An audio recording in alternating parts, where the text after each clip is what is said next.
I hope you're having a totally awesome Tuesday. Today we're talking about some of my amphibian friends on the Reptile Parties YouTube channel.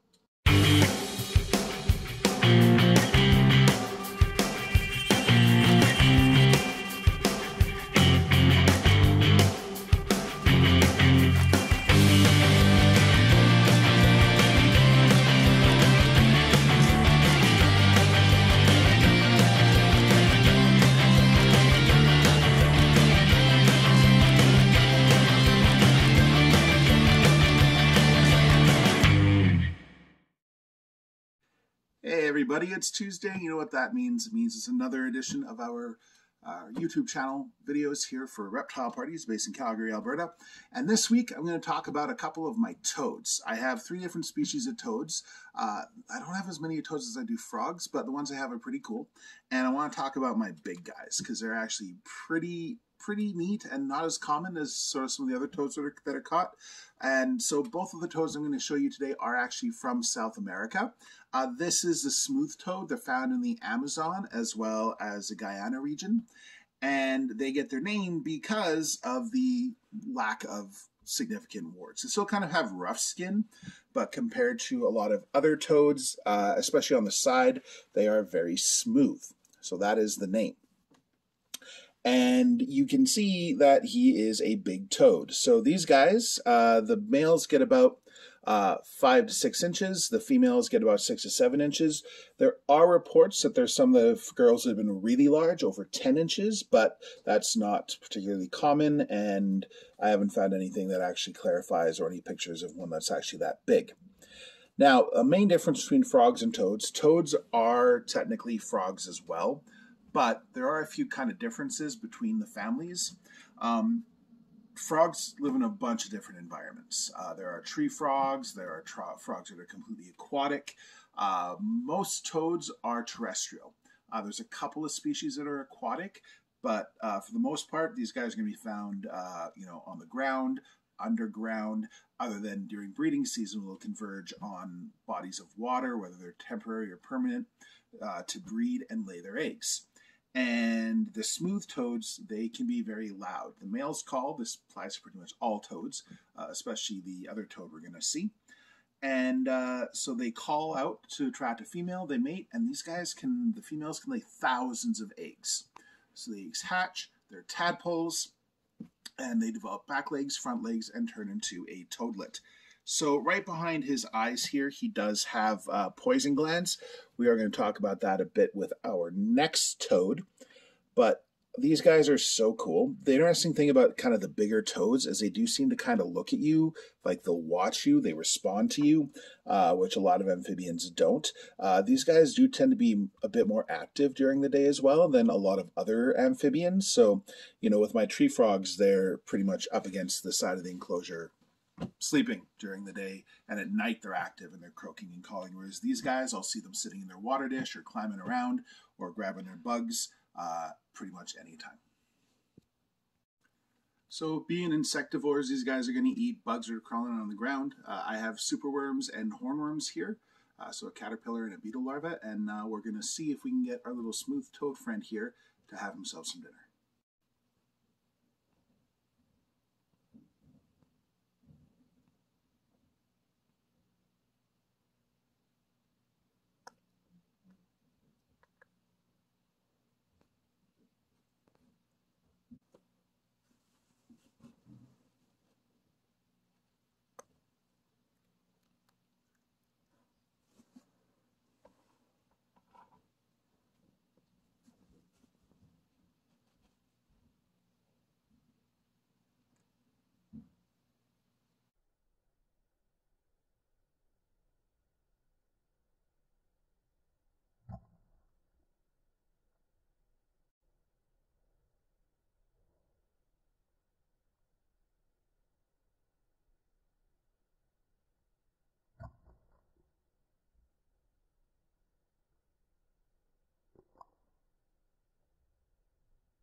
That was pretty cool.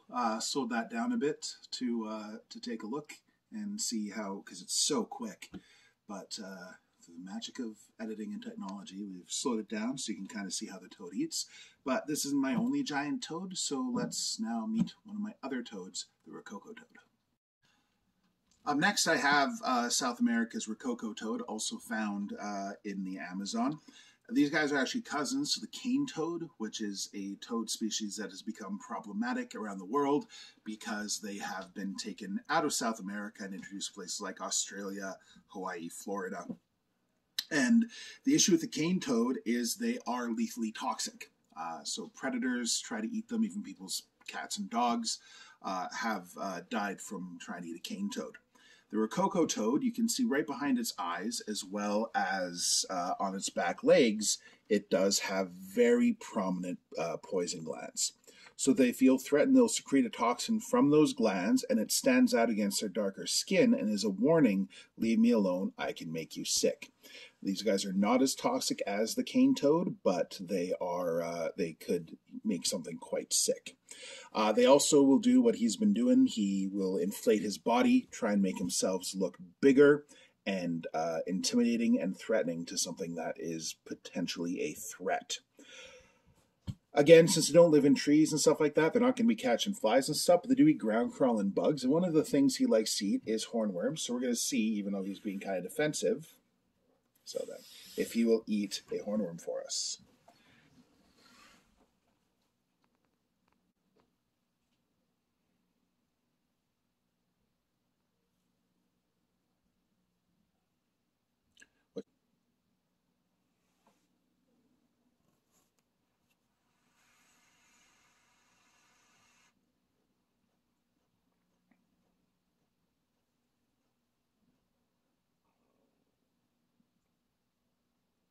More defensive than hungry.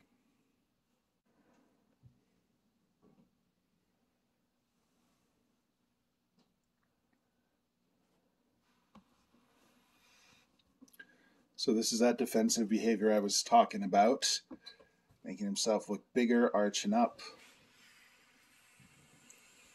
But we'll see, maybe the superworm, since it's going to move more, might be of more interest to him.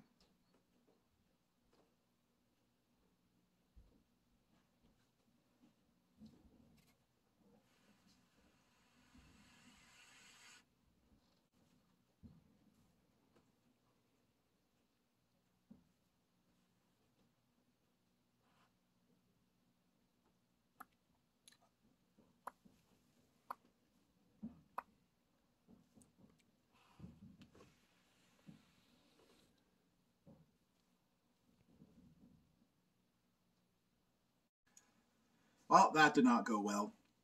You know, I mean, 1 out of 2 isn't bad. The smooth toad was happy to snack down, so I'll put his hornworm in his enclosure when we put him back, and he's going to have himself.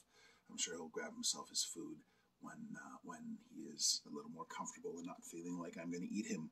But it is interesting to me and funny to me just how, you know, he hasn't really settled. He's still kind of he doesn't secrete the toxin, but he does absolutely puff up. He like pushes his body side to side. So, you know, animals that are poisonous or venomous often use other ways to protect themselves. Making themselves look bigger is very, very common. Of course, rattlesnakes rattle, cobras hood. Poison dart frogs have bright colors to warn you that they're toxic. So these guys rely on their size, they rely on those poison glands, all to discourage predators from eating them. Rococo toads and smooth toads are kept as pets, not as common as other ones like fire-bellied toads or some of the North American species. Like all amphibians, they are more of a look, don't touch kind of pet. They're not something you're going to be playing with and cuddling because their skin is sensitive, so they don't tolerate a lot of handling, but they can definitely be rewarding to keep and watch, and they can be loud as well. So prepare to potentially have your sleep interrupted by loud croaking, especially if you keep one in your room. Well, that's it for this week. I hope you have had, again, a totally awesome Tuesday. I love puns, especially animal-related puns. We've got lots more coming up in the next few weeks, and so make sure you hit that subscribe button. Hit the like button if you liked this. Share these videos. That's the best way to help us grow YouTube. Thanks to everyone that has become a subscriber, that has watched our videos. I know we have quite a few people that have joined us on OutSchool that have watched several of our videos and become subscribers, so thank you for your support.